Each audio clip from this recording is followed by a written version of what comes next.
This is a story about a world obsessed with stuff. It's a story about a system in crisis.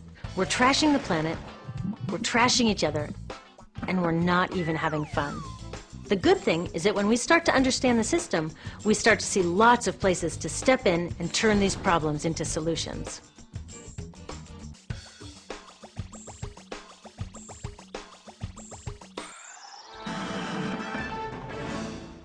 I am so glad that the world is finally getting together to stop climate change. When I first heard that our leaders were meeting to talk about solutions, I breathed a huge sigh of relief. Didn't you? Then I said, wait a minute, what exactly are they planning to do about this problem? So I looked into it. And I gotta tell you, not all the solutions they're working on are what I'd call solutions. In fact, the leading solution, known as cap and trade or emissions trading, is actually a huge problem. Now, I know this is the last thing you want to hear, but the future of our planet is at stake, so we gotta take the time to understand what's going on here. Okay, meet the guys at the heart of this so-called solution. They include the guys from Enron, who designed energy trading, and the Wall Street financiers like Goldman Sachs, who gave us the subprime mortgage crisis. Their job is to develop brand new markets.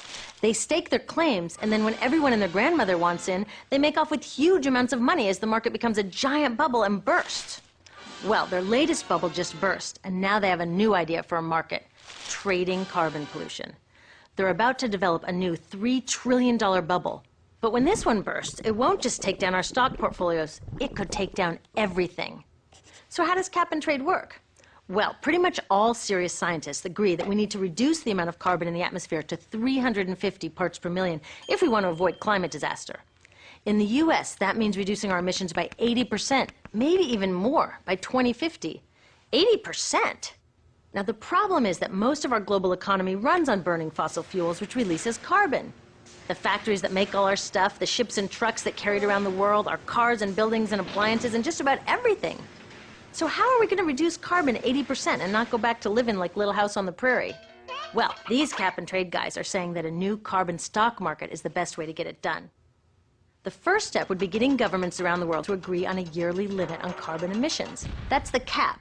I think that part is great. So how do they want to ensure that carbon emissions stay under the cap? Well, governments would distribute a certain amount of permits to pollute. Every year there would be fewer and fewer permits as we follow the cap to our goal. Innovative companies will get on board, building clean alternatives and getting more efficient. As permits get scarcer, they would also become more valuable. So naturally, companies who have extra will want to sell them to companies who need them. That's where the trading comes in. The logic is that as long as we stay under the cap, it doesn't matter who pollutes and who innovates. We'll meet our climate deadline, avoiding catastrophe, and oh yeah, these guys take their fee as they broker this multi-trillion-dollar carbon market. Save the planet, get rich, what's not to like? Some of my friends who really care about our future support cap and trade. A lot of environmental groups that I respect do too. They know it's not a perfect solution, and they don't love the idea of turning our planet's future over to these guys, but they think it's an important first step and that it's better than nothing. I'm not so sure. And I'm not the only one. A growing movement of scientists, students, farmers, and forward-thinking business people are all saying, wait a minute. In fact, even the economists who invented the cap and trade system to deal with simpler problems like fertilizer pollution and sulfur dioxide, they say cap and trade will never work for climate change. Here's why I think they're right. When it comes to any kind of financial scam, like subprime mortgages or Bernie Madoff's pyramid scheme, the devil is always in the details, and there are a lot of devils in the details of the cap and trade proposals on the table. Devil number one is known as free permits, which is why some people call this system cap and giveaway. In this scheme, industrial polluters will get the vast majority of these valuable permits for free. Free! The more they've been polluting, the more they get. It's like we're thanking them for creating this problem in the first place. In Europe, they tried a cap and giveaway system.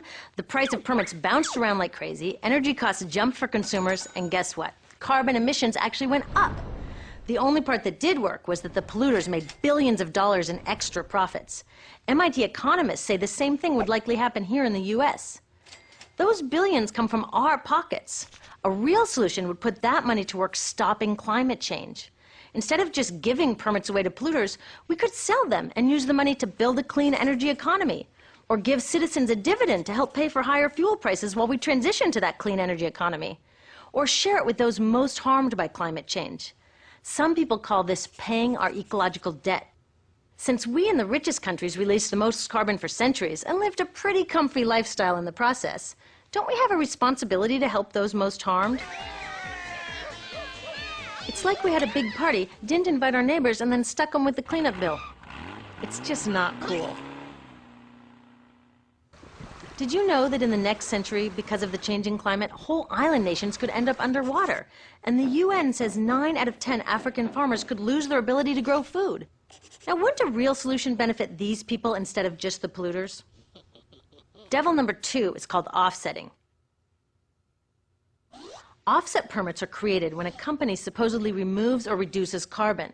They then get a permit which can be sold to a polluter who wants permission to emit more carbon. In theory, one activity offsets the other. The danger with offsets is it's very hard to guarantee that real carbon is being removed to create the permit, yet these permits are worth real money. This creates a very dangerous incentive to create false offsets, to cheat. Now, in some cases, cheating isn't the end of the world. But in this case, it is. And already there's a lot of cheating going on. Like in Indonesia, Sinar Mas Corporation cut down indigenous forests, causing major ecological and cultural destruction. Then they took the wasteland they created and planted palm oil trees. Guess what they can get for it? Yep, offset permits. Carbon out? No. Carbon in? You bet. Companies can even earn offsets for not doing anything at all. Like operators of a polluting factory can claim they were planning to expand 200%, but reduce the plans to expand only 100%. For that meaningless claim, they get offset permits. Permits that they can sell to someone else to make more pollution. That is so stupid. The list of scams go on, and many of the worst ones happen in the so-called third world, where big business does whatever it wants to whomever it wants. And with lax standards and regulations on offsets, they can get permits for just about anything. Devils 1 and 2, cap and giveaway and offsetting, make the system unfair and ineffective. But the last devil, which I call distraction, makes it downright dangerous. You see, there are real solutions out there.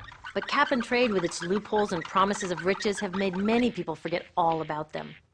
We're not even close to a global agreement on a carbon cap to begin with. And duh, that is the whole point of cap and trade. But instead of hammering out a fair and strong deal, we're putting the cart before the horse and rushing off to trade schemes and offsets. With all the bogus offset projects, huge giveaways to polluters, and the failure to address the injustices of climate change, do you think the third world will get on board with the global cap? I doubt it. If a cap and trade proposal is stopping us from actually capping carbon, it's a dangerous distraction. We don't need to let these guys design the solution. We, us, our governments, we can make laws and do it ourselves. In my country, we already have a law, the Clean Air Act, that confirms that carbon is a pollutant which our environmental agency is allowed to cap. So what are we waiting for? Go, EPA, go! Cap that carbon! Instead, a U.S. cap and trade law proposed in 2009 guts the Clean Air Act, leaving it to the market to fix the problem. If a cap and trade proposal weakens our ability to make strong laws, it's a distraction. Concerned citizens around the world need to speak out and demand that we redesign our economies away from fossil fuels. But cap and trade makes citizens think everything will be okay if we just drive a little less, change our light bulbs, and let these guys do the rest. If cap and trade creates a false sense of progress, it's a dangerous distraction. These cap and trade proposals are mostly about protecting business as usual. Right now, the U.S. subsidizes fossil fuels at more than twice the rate of renewables. What? We shouldn't be subsidizing fossil fuels at all. These guys don't seem to realize that the simplest way to keep carbon out of the atmosphere is to leave it safely in the ground. U.S. Congressman Rick Boucher, a well-known friend of the coal industry, voted for cap and trade. He said it strengthens the case for utilities to continue to use coal. No law that encourages coal use can stop climate change, period. Solid caps, strong laws, citizen action, and carbon fees to pay off ecological debt and create a clean energy economy, that's how we can save our future. The next time someone tells you that cap and trade is the best we're going to get, don't believe them. Better yet, talk to them. They probably want a future safe from climate change too. Maybe they've just forgotten that you can only compromise to a point before a solution isn't really a solution. Look, I know we'd love to sacrifice nothing, save the planet, and get rich doing it. But get real. This is the biggest crisis humanity has ever faced. We can't solve it with the mindset, their mindset, that got us into this mess. We need something new. It won't be easy, but it's time we dream bigger. It's time to design a climate solution that will really work.